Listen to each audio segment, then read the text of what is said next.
ত্রয়োদশ জাতীয় সংসদ নির্বাচন উপলক্ষে জাকের পার্টি নারায়ণগঞ্জ জেলা কমিটির পক্ষ থেকে জনসভা অনুষ্ঠিত হয়েছে। শনিবার 20 সেপ্টেম্বর বিকালে জালকুড়ি স্কুল মাঠে সিদ্ধিরগঞ্জ থানা জাকের পার্টির সভাপতি মোহাম্মদ আলীর সভাপতিত্বে অনুষ্ঠানে প্রধান অতিথি হিসেবে উপস্থিত ছিলেন যুব স্বেচ্ছাসেবক ফ্রন্ট কেন্দ্রীয় কমিটির সম্পাদক মোর্শেদ হাসান জামাল। এছাড়াও এ সময় আরও উপস্থিত ছিলেন তালাবা ফ্রন্ট কেন্দ্রীয় কমিটির সম্পাদক কাউসার আহমেদ চাঁদপুরি, নারায়ণগঞ্জ জেলা কমিটির যুগ্ম সাধারণ সম্পাদক মোহাম্মদ শহীদ হাসান, নারায়ণগঞ্জ মহানগর কমিটির অর্থ বিষয়ক সম্পাদক মোহাম্মদ অলিউল্লাহ, সিদ্ধিরগঞ্জ থানা জাকের পার্টির সভাপতি মাইনুদ্দিন আহমেদ, সিদ্ধিরগঞ্জ থানা জাকের পার্টির সাধারণ সম্পাদক মিজানুর রহমান মিলন, সাংগঠনিক সম্পাদক কামরুল হাসান খোকন, জাকের পার্টির ছাত্রফ্রন্ট কেন্দ্রীয় কমিটির যুগ্ম সম্পাদক রুহুল আমিন শিকার এমিল, সাংবাদিক শাহিন আহমেদ প্রমুখ।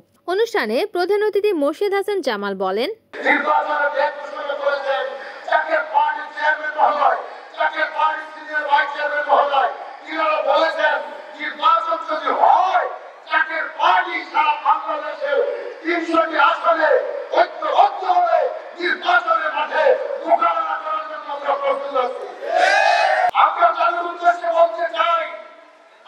শিক্ষিত সমাজ যুবক ভাই যারা আছেন এই বর্তমান প্রজন্ম আগামী নির্বাচনে বাংলাদেশে প্রায় 4 কোটির উপর নতুন ভোটার যারা রয়েছেন, আমার ছাত্র ছাত্রী ভাই বোনেরা, বাংলাদেশের জনগণ বিভিন্ন রাজনৈতিক দল আমাদেরকে এক প্রতিবন্ধ করার জন্য, জাকের পার্টির সম্মানকে ছোট করার জন্য আপনাদের সামনে বিভিন্ন সভায়, বিভিন্ন ওয়াজ মাহফিলে, মসজিদ মাদ্রাসায়, বিভিন্ন সভা সমিতিতে জাকের পার্টিকে দিয়ে যে সমস্ত প্রধানগুলো আপনাদের সামনে তুলে ধরতো, জাকের পার্টিকে অন্য রাজনৈতিক দলের দুষ্কর করে আপনাদের সামনে পরিচয় করাইতে চেয়েছিল। আজকে আপনাদেরকে উদ্দেশ্য করে বলি, আপনারা তো শিক্ষিত জাতি, আগামী এই দেশের ভবিষ্যৎ আপনারা, এই দেশের দায়িত্ব আপনারা নেবেন।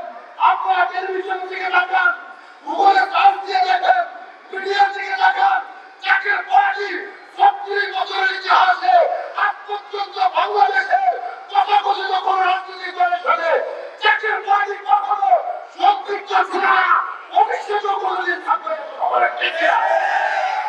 কূটনৈতিকভাবে আমরা তাদের কথার সাথে অনেক সময় হয়তো আমরা সেখানে যাই, যাওয়ার জন্য আমাদের আগ্রহ প্রকাশ করতে হয়েছে। কেন? আগামী দিনের মানুষ তাদের নিরাপত্তা থাকে। এই বাংলার 18 কোটি মানুষ যাতে নিরাপদ থাকে। এখন আপনি বললেন আমি জাকের পার্টিকে কেন বেছে দিব, আমি জাকের পার্টি গোলাপপুর প্রতীকে কেন ভোট দেব? এই জন্য আপনি জাকের পার্টি পবিত্র প্রতীক গোলাপপুর প্রতীকে ভোট দিবেন। এই জন্য আপনি জাকের পার্টি চেয়ারম্যান মুস্তফাদের ফয়সাল মুজাদ্দেদিকে আগামী বাংলাদেশের দায়িত্ব তার হাতে তুলে দিবেন। কেন? আমরা জানি প্রতি বছর বাংলাদেশে জাতীয় সংসদ থেকে আগামী 1 বছরের জন্য অর্থ বাজেট করা হয়। এই দেশকে যদি সত্যি আমার সোনার বাংলা, আমি তোমায় ভালোবাসি, এই জাতীয় সংগীত যদি হৃদয় থেকে আপনারা দিয়ে থাকেন, একজন সোনার মানুষের হাতে এই দেশের দায়িত্ব তুলে দেন। কি বলেন ভাইরা, কি বলেন?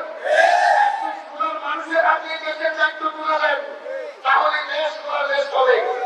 এই কারণে আর আপনাদেরকে বলে দিয়ে গেলাম, আগামী বাংলাদেশে যদি নির্বাচন হয় আপনারা জাকের পার্টির প্রতিকে ভোট দিবেন। রিপোর্ট করেছেন সুমন ইসলাম, NN TV, নারায়ণগঞ্জ।